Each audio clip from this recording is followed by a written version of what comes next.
Morning. I will be redoing our Sunday school class from Sunday morning and also the sermon from Sunday morning. The sound system was not working well and it sounds very tinny. So for the sake of better sound, you get a worse video. But we're, of course, in Genesis during the teaching service.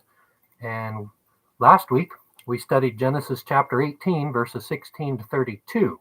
That's the last half of chapter 18. Abraham had just served lunch to Jesus and two angels outside of his tent. Jesus wanted to meet and speak with Sarah regarding her upcoming pregnancy and her part in the covenant. She laughed when he promised her a son, but later she had faith that it was true. And so we started with Genesis 18:16. Then the men rose from there and looked toward Sodom, and Abraham went with them to send them on the way. Jesus gets up, and all three men start walking toward Sodom, and Abraham goes along. Verses 17 and 18. And the Lord said, "Shall I hide from Abraham what I am doing? Since Abraham shall surely become a great and mighty nation, and all the nations of the earth shall be blessed in him. For I have known him, in order that he may command his children and his household after him, that they keep the way of the Lord, to do righteousness and justice, that the Lord may bring to Abraham what he has spoken to him." Now, obviously, Jesus knows what Abraham is thinking. And Jesus asks the angels if he should hide his plans from Abraham. What we're seeing here is God speaking to humans in a way we can understand. Obviously, Jesus already planned to tell Abraham his plans. And there's a personal reason why Jesus says he will tell the plan to Abraham. Jesus tells the angels, "I have known him in order that." So Jesus says to the angels, the reason I've formed this relationship with Abraham is so that he may command his children and household to keep the way of the Lord, to do righteousness and justice. One of the purposes of the salvation of the Father is so that the Father can press godliness onto his family. That's why we believe in covenant theology and not the modern system of dispensationalism, which is basically every man for himself. Verses 20 and 21. And the Lord said, "Because the outcry against Sodom and Gomorrah is great, and because their sin is very grave, I will go down now and see whether they have done altogether according to the outcry against it that has come to me. And if not, I will know." As God, he knows and sees everything. He doesn't need angels to go on reconnaissance missions to discover what's true. But although God is omniscient and fully capable of administering justice without any angels or human observers to see situations for him, God chooses to administer justice using observations and observers for the purpose, I believe, of displaying no bias. It's like evidence. No one can say that God lied. At the great white throne judgment on the last day, there will be volumes of books filled with the recordings of the deeds of every human, and perhaps every evil angel also, throughout history. And there will be no defense in the final judgment because the evidence will be so absolutely overwhelming, no one will be able to claim innocence. Genesis 18:22, then the men turned away from there and went toward Sodom, but Abraham still stood before the Lord. The two angels start walking again toward Sodom, which was probably due east or perhaps southeast, but Abraham stood in front of Jesus. He wants to talk, but perhaps not in front of the angels. Maybe he doesn't fully trust them or understand them or know who they are. But Jesus had three purposes in this visit in chapter 18. His first purpose was to talk to Sarah, which he's done. His second purpose was to send the angels off to observe Sodom, which is now done. Now we get to purpose 3, which is giving Abraham a chance to react to God's plans. So verses 23 to 25. And Abraham came near and said, "Would you also destroy the righteous with the wicked? Suppose there are 50 righteous within the city. Would you also destroy the place and not spare it for the 50 righteous in it? Far be it from you to do such a thing as this, to slay the righteous with the wicked, so that the righteous should be like the wicked. Far be it from you. Shall not the judge of all the earth do right?" This speech of Abraham is way too bold. Although he begins with a question, it is a rhetorical question, It's quite clear that Abraham is telling God what he cannot do. He's telling God that it would be wicked to destroy the cities if there were as few as 50 righteous people in them. Since the city might have only had 1,000 residents, 50 people would be 5% of the population of the town. Verse 26, so the Lord said, if I find in Sodom 50 righteous within the city, then I will spare all the place for their sakes. Notice that Jesus does not say, you're right, Abraham, I can't do that. No, he agrees, though, to Abraham's proposal. It's sort of like a bargain. He's like, okay, I'll go with that. You got 50 righteous, I'll leave them alone. Verses 27 to 29. Then Abraham answered and said, indeed, now I, who am but dust and ashes, have taken it upon myself to speak to the Lord. Suppose there were 5 less than the 50 righteous. Would you destroy all the city for lack of 5? So he said, if I find there 45, I will not destroy it. And he spoke to him again and said, suppose there should only be 40 found there. So he said, I will not do it for the sake of 40. You can see here that Abraham is persisting. He's starting to worry, and rightly so, that there might not be 50 righteous people in Sodom, maybe not even 40.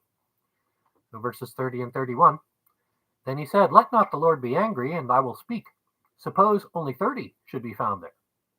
So he said, I will not do it if I find 30 there. And he said, indeed, now I've taken it upon myself to speak to the Lord. Suppose 20 should be found there. So he said, I will not destroy it for the sake of 20. Well, Sodom has a reputation as a horribly wicked place, so much so that even wicked cities consider Sodom to be a wicked city. So still, Abraham is worried, though, that his nephew Lot might get roasted in there. He gets Jesus down to 20. But what reason does Abraham even have to believe that God should not destroy the righteous with the wicked? I mean, where did he come up with this idea? Most ancient gods, probably destroyed people all the time for anger and various reasons.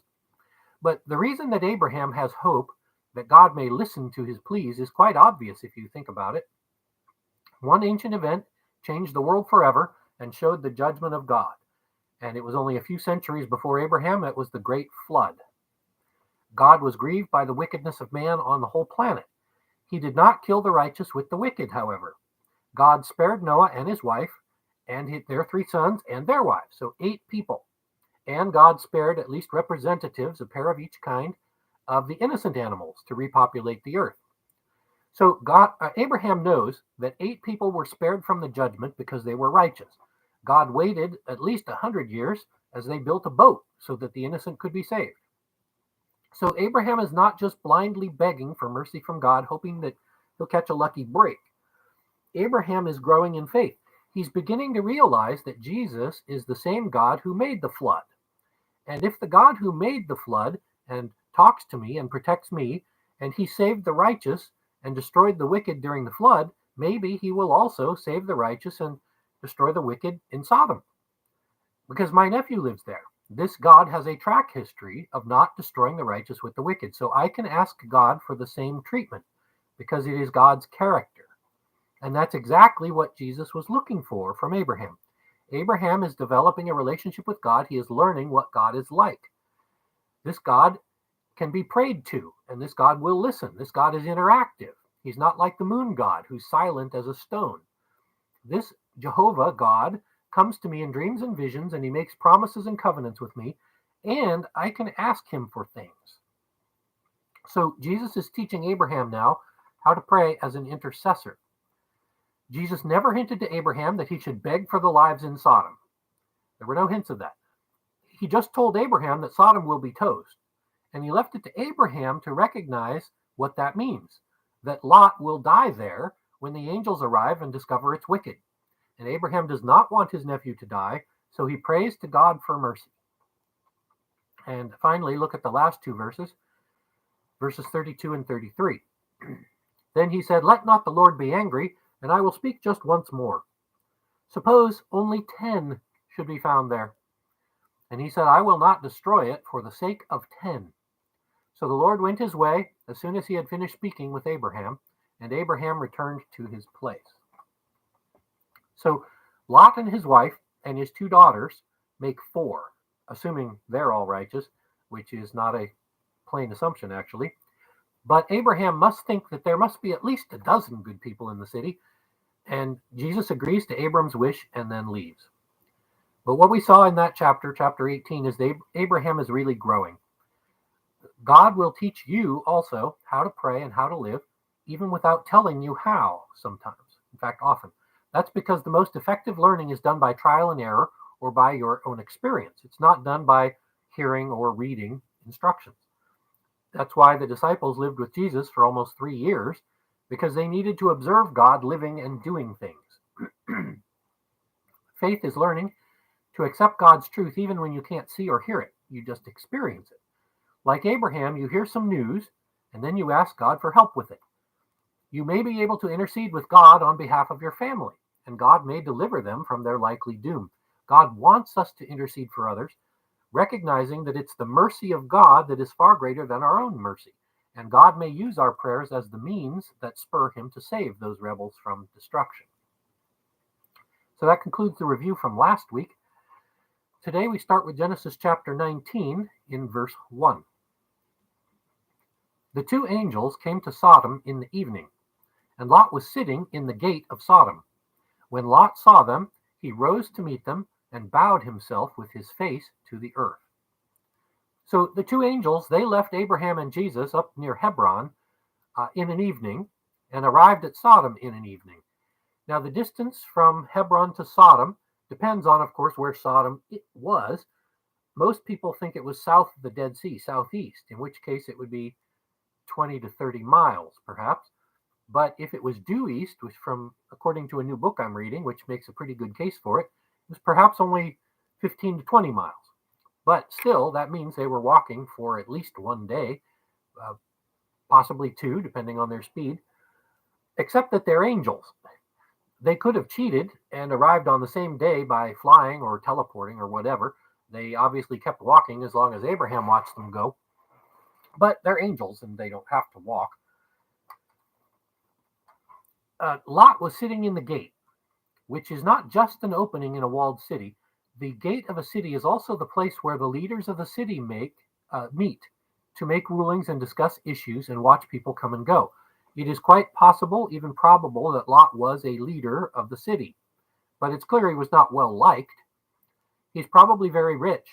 All of the survivors in Sodom and Gomorrah and the 5 cities got rich thanks to Abraham. After the War of the 5 Armies, Abraham defeated the enemy and returned all of the loot that the men had collected going south and then back north. All of that went to Sodom and Gomorrah. Didn't go back to all the little towns that were destroyed. What use would that be? Plus, a lot of the men of Sodom and Gomorrah died in the battles. So there were probably a lot of empty houses and unowned crop fields and unowned mines and unowned businesses. So it might have been a real boom town for at least a decade. And we're now 20 years after the battle. And Lot may have been a kind of a hero. Not because he was a hero, really, but because he was the nephew of the hero, Abram. He might have been named a leader of Sodom just because it would make hero Abram happy.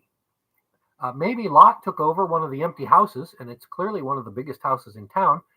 Later, you'll learn that the people of the town surrounded the house, which means it was a freestanding building, as opposed to just a block house in a long block of homes.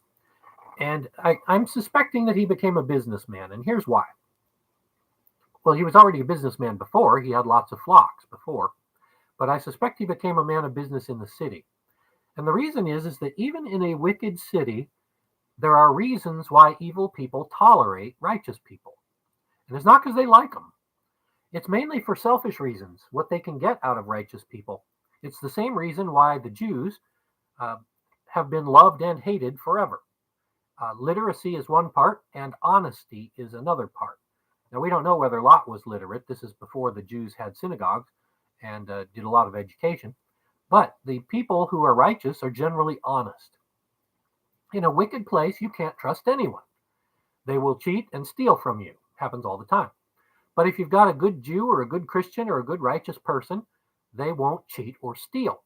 Therefore, those kind of people who are trustworthy often become bankers and such. And I'm not making any kind of a racist snub here. This is a compliment. that in general, the Jews and righteous people, their morals and trustworthiness make them good financial workers.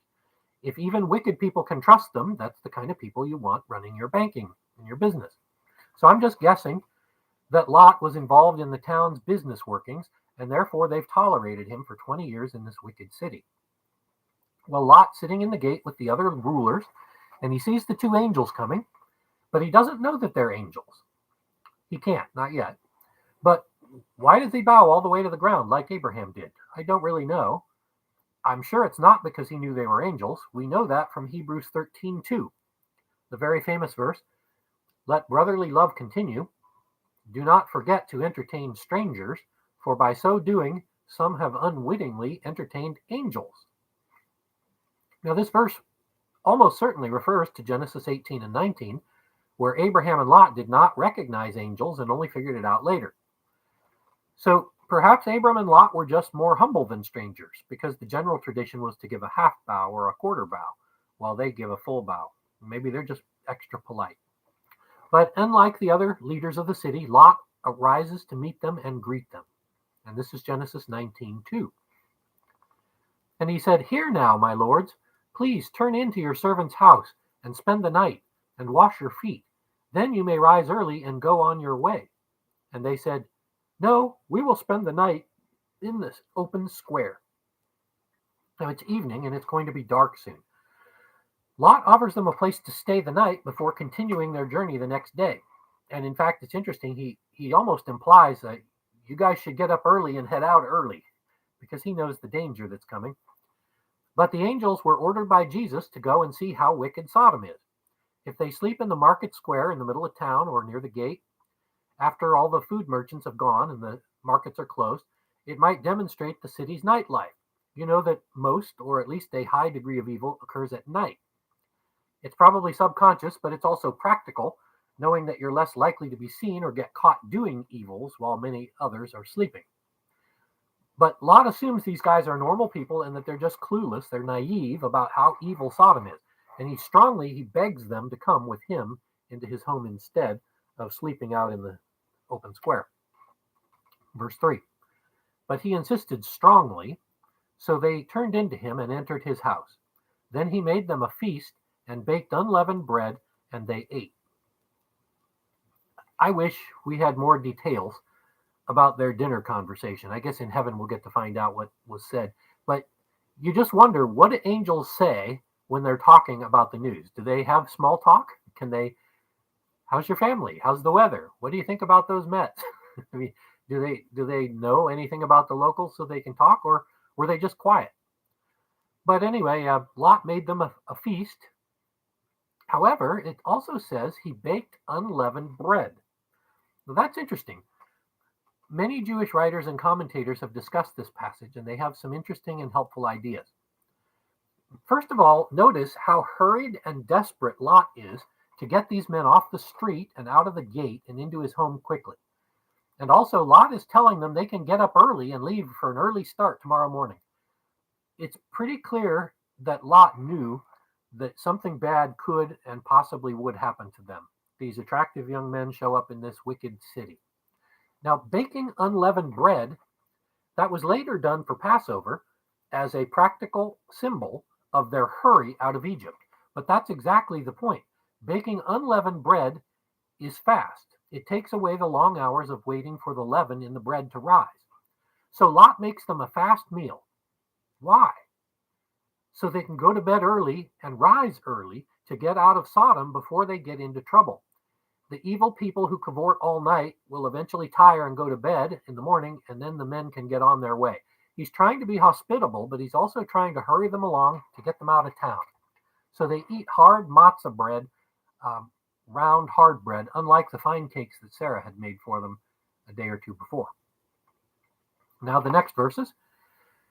Now before they lay down, the men of the city, the men of Sodom, both old and young, all the people from every quarter surrounded the house. And they called to Lot and said to him, "Where are the men who came to you tonight? Bring them out to us that we may know them carnally." Lot's plan didn't work. Some evil people had seen the two visitors enter at the gate, and the word got around quickly. I don't know whether it means literally that every man in the city came, but certainly all of the most wicked from every part of town showed up. And in these verses and the later verses, it's terribly obvious that we are talking about sodomy, which is the old term for homosexuality. But sodomy is a worse form than usual. This is in the rape form, where these homosexuals want to gang rape visitors. Now, the half brother of Jesus, named Jude, wrote about the great flood and also the destruction of Sodom in the same sentence in Jude verses 6 and 7. Here's what he said. And the angels who did not keep their proper domain, but left their own abode, he has reserved in everlasting chains under darkness for the judgment of the great day. As Sodom and Gomorrah and the cities around them in similar manner to these, having given themselves over to sexual immorality and gone after strange flesh, are set forth as an example, suffering the vengeance of eternal fire. So the peoples of Sodom and Gomorrah were said to be sexually immoral and gone after strange flesh, meaning that they were homosexual and possibly even bestial as well. And their fate was not just to be burnt in the sulfurous flames in Genesis 20 or 19, but they will spend eternity in that state of eternal fire. Now, contrast that fate to Nineveh. Nineveh was also desperately wicked, but they repented, at least temporarily, when Jonah came preaching, and I'll mention that in the sermon later today. But Nineveh was leveled a few decades later, but not by the fire of God. Apparently, God intended to destroy them soon, because Jonah's sermon said that in 40 days Nineveh would be overthrown. But they repented and gained time. Sodom and Gomorrah did not repent, and they got no time at all. So back to Genesis 19, verses 6 through 8. So Lot went out to them through the doorway, shut the door behind him, and said, Please, my brethren, do not do so wickedly. See now, I have 2 daughters who have not known a man. Please, let me bring them out to you, and do to them as you wish. But do nothing to these men, since this is the reason they have come under the shadow of my roof. First of all, why does Lot call these men his brethren?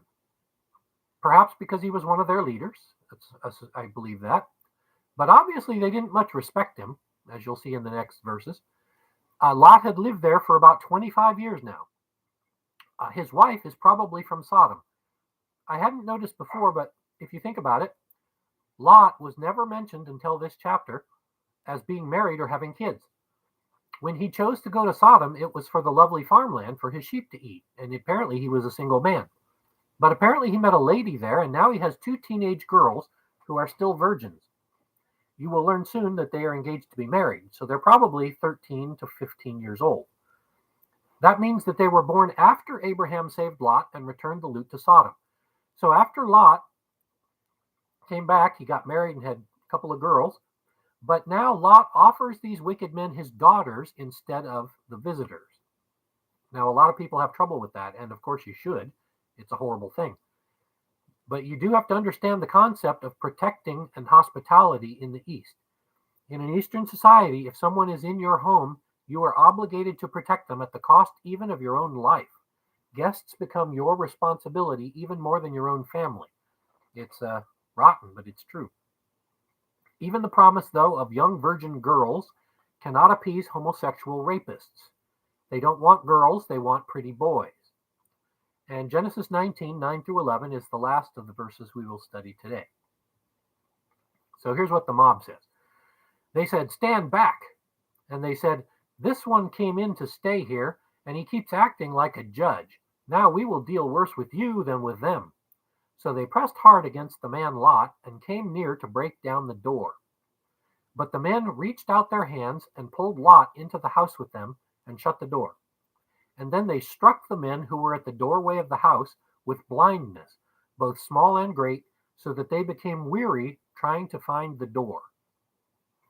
So the crowd rushes to grab Lot and break down the door, but the angels intervene.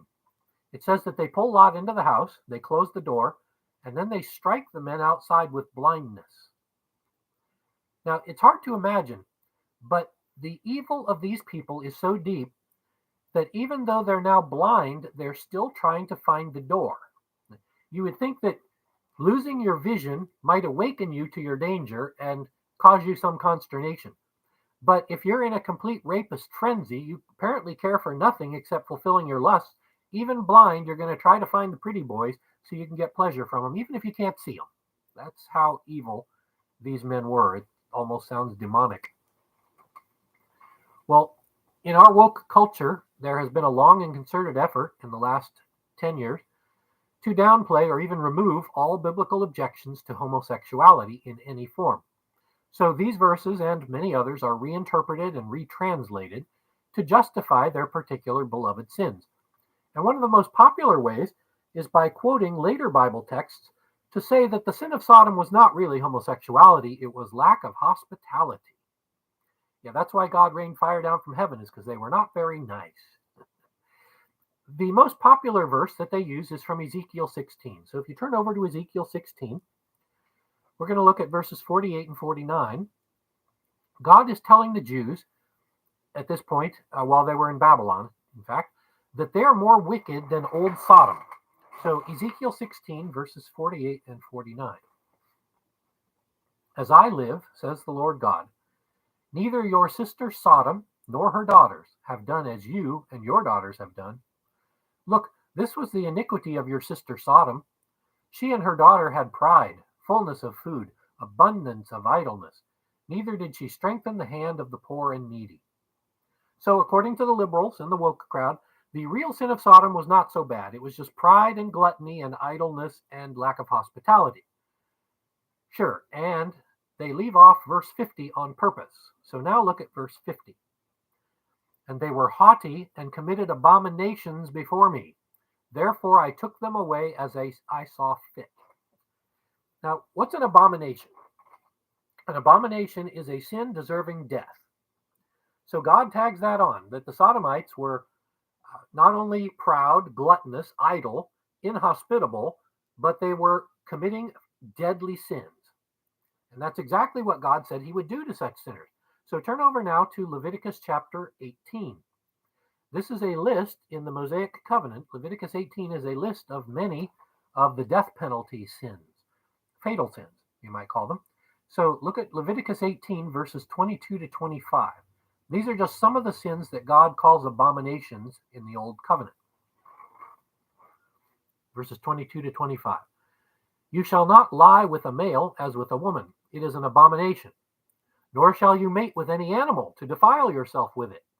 Nor shall any woman stand before an animal to mate with it. It is perversion. Do not defile yourselves with any of these things, for by these all the nations are defiled, which I am casting out before you.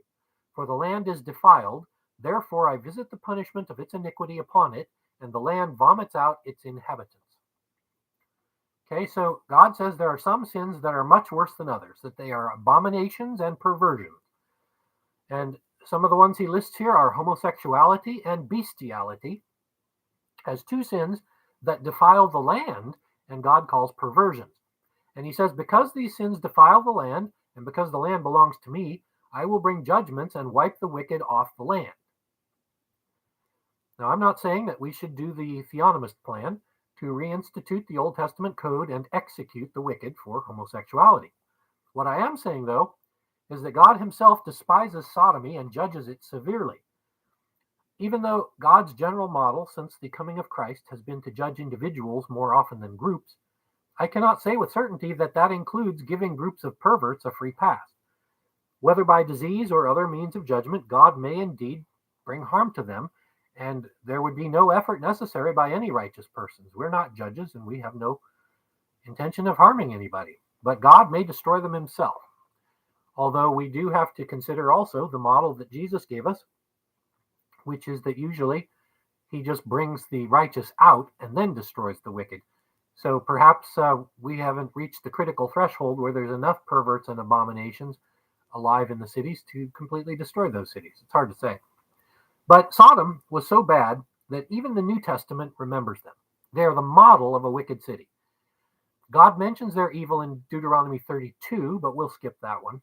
But here's what God said about them in Isaiah 3, verse 8. For Jerusalem stumbled, and Judah is fallen, because their tongue and their doings are against the Lord, to provoke the eyes of his glory. The look on their countenance witnesses against them, and they declare their sin like Sodom. They do not hide it. Woe to their soul, for they have brought evil upon themselves.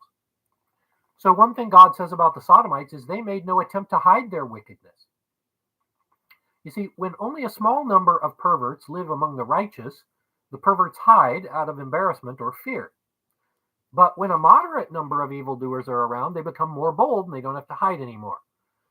But Sodom was like our nation is now. The Sodomites are no longer hiding. They brag about their evils. They're proud of being wicked. And this is the process of evil in a group. It's similar to the process of evil in an individual. Psalm 1:1 shows the process of evil. Blessed is the man who walks not in the counsel of the ungodly, nor stands in the path of sinners, nor sits in the seat of the scornful.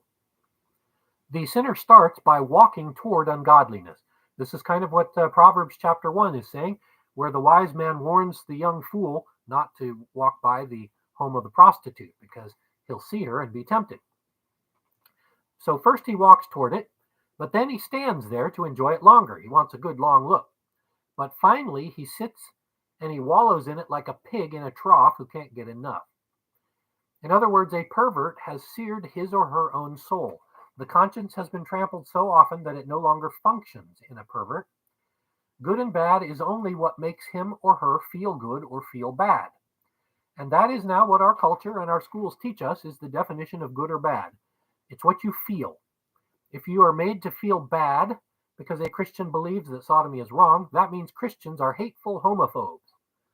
Well, we're not hateful homophobes. We hope, like Jesus, that the perverts and abominations and sodomites might return and repent.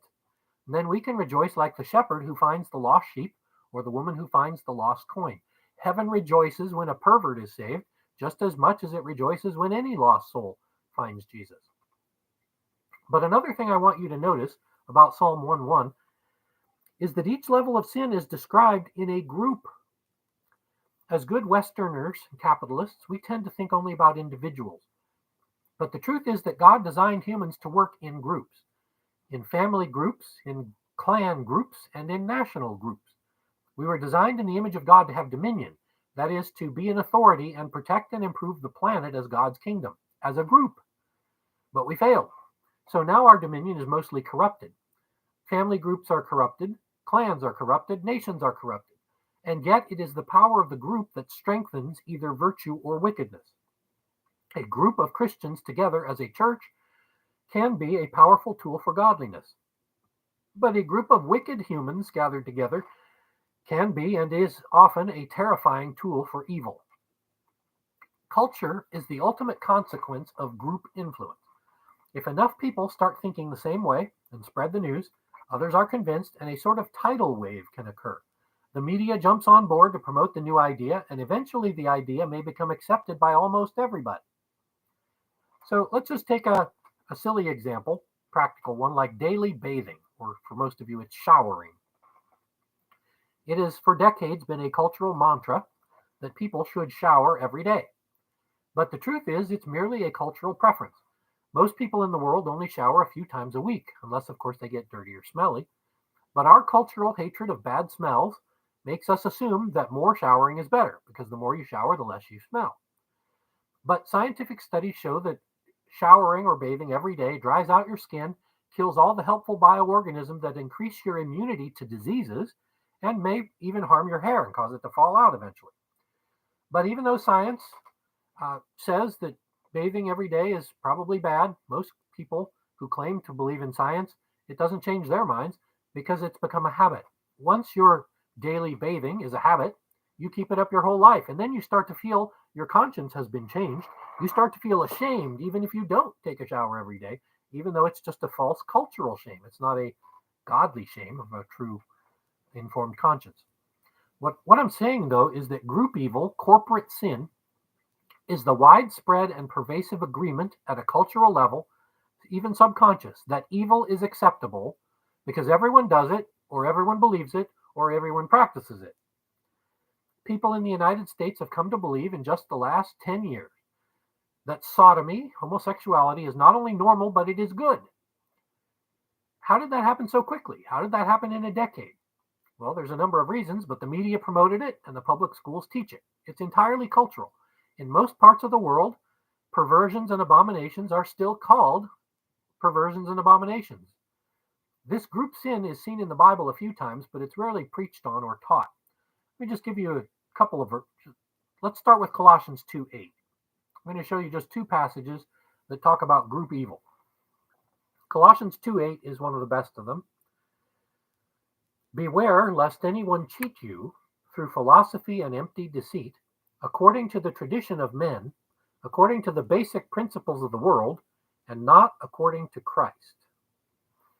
So in this verse, Paul warns the church at Colossae not to be cheated by philosophy and empty deceit according to the tradition of men. Okay, and where does this philosophy and deceit and tradition of men, where does that come from? According to the basic principles of the world, not according to Christ. You see, when Adam sinned, the whole universe fell, and sin became a basic principle of life. That basic principle of wickedness gets converted into traditions and philosophies, which are ways of ensnaring people into more sin. In other words, in a wicked group, city, or nation, wickedness spreads like a disease. It's just normal. It's your culture. Everyone does it, so of course it's okay to do it. It means that you've surrendered your mind and your soul to the sinful basic principles of the world by traditions. That's culture. The second passage I want you to look at is from the Apostle John in the book of 1 John. He has a different name for it. He shortens that basic principles of the world. He just shortens it to the world. 1 John 2:15 through 17. Do not love the world or the things in the world. If anyone loves the world, the love of the Father is not in him. For all that is in the world, the lust of the flesh, the lust of the eyes, and the pride of life, is not of the Father, but is of the world. And the world is passing away, and the lusts of it, but he who does the will of God abides forever. So John abbreviates the basic principles of the world to just the world. And it's clear he's not talking about the world meaning animals and plants and clouds. You're not allowed to love animals or plants or clouds because they're part of the world. No, that's not what John's talking about here. He's talking about the evil system of the world that is now rooted in sin. The lust of the flesh, the lust of the eyes, and the pride of life are now the basic principles of corporate sin that John calls the world. And the reason it's passing away or temporary is because God's going to destroy it all soon. Not the physical world, but the evil of the world. But this is the kingdom that every unbeliever basks in and wallows in like a pig. The Sodomites are just the ultimate example of perversions. They have as a group accepted their lusts as all that is important in life. They no longer keep even the smallest human decency in mind. At least most of our perverts do not condone rape. These Sodomites in Genesis 19 love being violent in their lust. And this is not the only time this appears in the Bible. We won't go over it today, but Judges chapter 19 has an almost identical evil, although in this case the perverts took the offer of the woman and raped and killed her rather than the visiting godly man. So far, our nation has not become entirely full of perverts, though it has accepted them now. And they are not yet violent, but they will become so eventually and possibly soon. And the reason for that is that sin always grows in intensity. The evil that satisfies them now will gradually become unexciting, and they will need more evils to get the same buzz. It's no different than taking drugs. You might start with marijuana, but then you need cocaine, and finally you're going to need LSD or meth or whatever, because you can't get the same buzz you used to get with the smaller drugs. The same is true of sin. When your sin is small, you get a buzz, but after a while you get tired of it and you need more sin. So what are we supposed to do about this? Well, one thing we do is we blame Lot for living in such a place. And that's fair enough. He was a young fool. He moved into a cesspool. He's like the frog in the boiling pot. You know, you've heard that the frog, if you put him in a pot of water, he won't jump out, even as the temperature increases, because it increases too slowly for him to notice, and he will eventually die. Lot's wife and his children probably kept him there, and his wealth, of course. As the head of the family, he should have overruled their desire to stay in Sodom just because they grew up there. And of course, this becomes a personal question for us as we consider our own state of California, which is quickly becoming a cesspool of evil. It's not so simple, though, to judge a large state like California with accuracy. We'd be tempted to say that a majority of our residents are evil, or they're at least accepting evil, because they keep electing evil rulers and they keep voting for abortion, drugs, leniency on crime, and etc. However, it's also possible that the political system has just been rigged by the advantages of the cities. We know that in the cities, it's usually the cities that are the cesspools and not the rural areas. Why is that? It's because sin is like a plague. It's contagious and it spreads in groups. And cities are huge clusters of sinners. So they help each other sin more. Now, people are certainly leaving California in droves. I read this week, just a Los Angeles Times article, says that San Francisco and Los Angeles have the greatest rates of flight than any cities in the country. People are fleeing, though, for many reasons, and it's not religion, at least not much. They're fleeing for high taxes, high prices, poor educational system, overregulation, rampant crime, and they're looking for more freedom. So they're moving to places like Arizona, Nevada, Texas, Florida. But not much of that is spiritual. They seem to be leaving for political and economic reasons. Certainly, though, as the cities go crazy, so do the churches. Many churches are run solely on popular opinions, and so those churches, they cater to the consumers and have nothing to do with the Bible or true religion. So the cities have become cesspools and have very few righteous left in them. So our state does now at least highly accept wickedness of any kind, and it's on the verge of promoting it. But the truth is, there aren't a lot of better places to go. If you think about it, where California goes, so go Oregon, Washington, New York, Illinois, Colorado, and etc. But as I've said before, the violence level is not here yet, so we're not literally being forced to flee for our lives.